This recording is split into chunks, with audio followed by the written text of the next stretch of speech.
बिस्मिल्लाहिर्रहमानिर्रहीम। अस्सलाम वालेकुम। मैं सलमान दुरानी हूँ, आप मेरा यूट्यूब देख रहे हैं। ख़वातीन हज़रात, मामला पाकिस्तान तहरीक इंसाफ के अंदर की लड़ाई में इस वक्त आ गया है और एक दूसरे से गुत्थम गुत्था हुए में। और मामला शुरू हुआ फैसल चौधरी साहब की इमरान खान साहब से मुलाकात। उसके बाद फैसल चौधरी साहब को जो पार्टी की जो वकला की टीम है, लीगल टीम है, उससे खारिज कर दिया जाता है, निकाल दिया जाता है सलमान अकरम राजा साहब की तरफ से।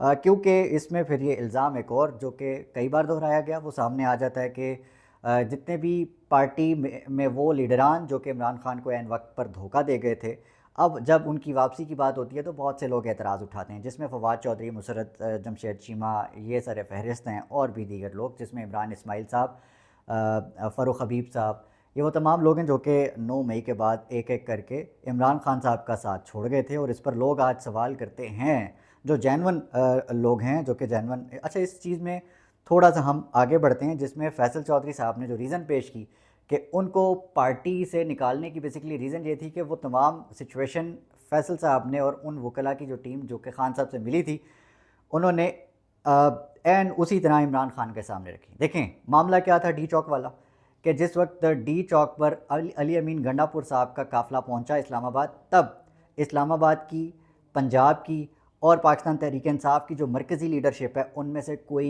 एक भी ग्राउंड पर मौजूद नहीं था। खाली अवाम शल खा रहे थे। चुनिंदा चंद चंद चुनिंदा लीडरान थे, जिसमें आपकी इस्लामाबाद के जो मुग़ल साहब हैं, उनका नाम मुझे पूरा नहीं आता, शायद गालिबन आमिर मुग़ल नाम है उनका। तैयबा राजा थी, जो कि हम भी चूँकि रिपोर्टिंग कर रहे थे तो हमने उस दौरान देखा। आलिया हमज़ा मौजूद थी। आलिया हमज़ा के अलावा एक बड़े दुलेर किस्म के वकील हैं, नईम हैदर पंजोता, वो उस वक्त ग्राउंड पर मौजूद थे। इस चीज़ का जिक्र जिस वक्त खान साहब के सामने हुआ कि उस वक्त आपकी लीडरशिप सारी की सारी भाग गई थी, उस वक्त सिर्फ आवाम खड़ी थी और कुछ लीडरान खड़े थे।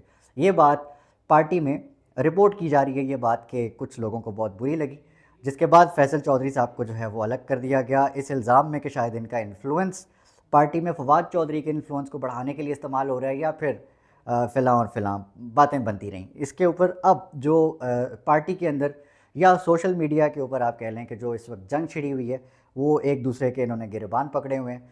और इस वक्त उन लोगों के ऊपर तनकीद हो रही है जो कि कुछ लोगों को सहूलत फराहम कर रहे हैं, लेकिन वो उस वक्त ग्राउंड पर नहीं होते जिस वक्त अवाम मार खा रहे होते हैं ग्राउंड के ऊपर। तो इस पूरी सूरत हाल में मैं कुछ चीज़ें आपके सामने पढ़ के सुनाऊंगा, रखूंगा आपके सामने, ताकि आपको समझ आए कि जो अवाम के सेंटिमेंट्स हैं वो इस वक्त कितने हीटेड हैं। और इस पूरे मामले में अज़र मशवानी साहब, जो कि इस वक्त लंदन में बैठे हैं, और इनका ताल्लुक़ पाकिस्तान तहरीक इंसाफ की सोशल मीडिया टीम के साथ है, ये उसको हेड करते रहे हैं। और एक वक्त में जब ये पाकिस्तान में थे, बल्कि ये जा चुके थे पाकिस्तान से, तो इनके ऊपर सवाल उठे कि ये हमेशा जो है वो कॉम्प्रोमाइज़ कर जाते हैं और इनको कभी भी आप ग्राउंड की पॉलिटिक्स में नहीं देखते।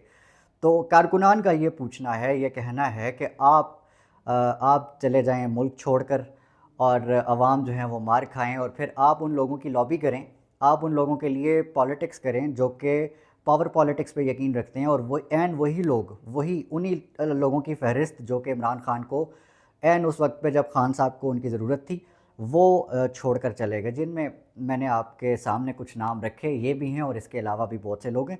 अच्छा, ये सिर्फ़ और सिर्फ पाकिस्तान तहरीक इंसाफ में नहीं है। इस तरह की जो पार्टी के अंदर एक पार्टी होती है, डिफरेंट लॉबीज़ होती हैं, कोई किसी की फ़ेवर कर रहा होता है, कोई किसी की फ़ेवर नहीं कर रहा होता।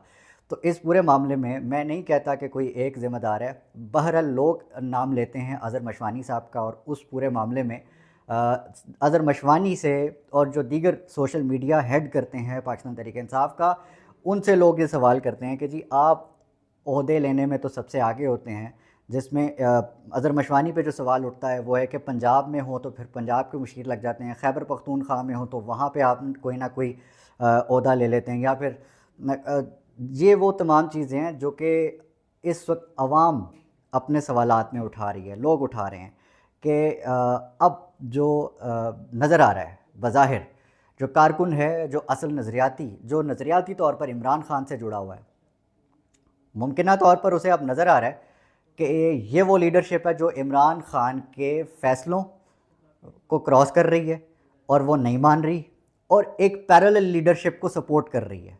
ये किसका मिशन हो सकता है شاید عوام سمجھ رہی ہے کہ یہ اس کا مشن نہیں ہے جو کہ اس وقت جیل کاٹ رہا ہے 804 قیدی نمبر 804. تو یہ کس کا مشن ہو سکتا ہے؟ یہ بہت سمپل ہے سمجھنا. تو اس وقت یہ بحث چل رہی ہے جس میں فیصل چودھری صاحب کا نام بہت آ رہا ہے جو کہ فواد چودھری صاحب کے بھائی ہیں. اور اس پورے سینیریو میں ایک اور مسئلہ جو کہ آج ایک کنٹروورشل بھی ہے لیکن وہ سامنے آتا ہے، وہ آتا ہے کہ جی کچھ قیدی وینوں میں سے پر حملہ ہوتا ہے اور وہاں سے پاکستان تحریک انصاف کے کچھ ایسے لوگوں کو فرار کروا دیا جاتا ہے جن کی جو آلریڈی بیلیں ہو چکی ہیں، جن کے اوپر مقدمات جو ہیں وہ خارج ہو چکے ہیں. وہ معاملہ جس وقت سامنے آیا تو میں اس وقت ٹیلی ویژن اسکرینوں کے سامنے بیٹھا تھا اور کوئی 5-6 ٹیلی ویژن اسکرینوں پر ایک دم وہ پھٹے چلنا اور ایک قسم کے ٹکر چلنے شروع ہو گئے. تو مجھے سمجھ آ گئی کہ دیٹ ہیز بین فیبریکیٹڈ.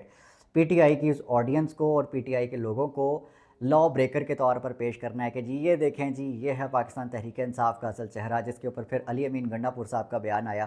انہوں نے کہا اس پورے سین کو ایک ڈرامہ قرار دے دیا اور اس پورے معاملے میں جس چیز نے بہت زیادہ مشکوک کیا وہ ہے کہ آپ کے کچھ لوگ یہ بھی رپورٹ کر رہے ہیں کہ کچھ لوگ لائے گئے تھے، بلوائی تھے، اور وہ بلوائی کس میں آئے تھے؟ وہ کچھ ڈالوں میں آئے تھے. یہ اسلام آباد پولیس کی رپورٹ ہے، ان کے بیان کے مطابق کچھ ایسا ہی ہوا.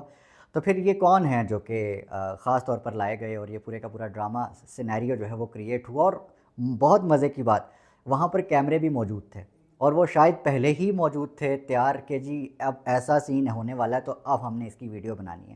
اس پورے معاملے میں ایک اچھی خبر یہ ہے کہ عمران خان صاحب کی فیملی، جن میں سب سے پہلے ان کی اہلیہ بشرا بی بی کی رہائی ہوتی ہے، اور اب عمران خان صاحب کی جو بہنیں ہیں وہ ان کی رہائی کے بعد اب یہ محسوس ہو رہا ہے کہ جو ٹھنڈی ہواؤں کا رخ ہے وہ تبدیل ہو رہا ہے. لیکن پاکستان تحریک انصاف کے اس پورے سینیریو کو لے کر لگتا ایسے نہیں ہے کہ all is well, all is not well. اب یہ بھی ایک سینیریو ہے کیونکہ بہت ساری چیزیں اس وقت اسلام آباد میں گھوم رہی ہیں ایز اے گوسپ کہ ڈیل ہو گئی ہے.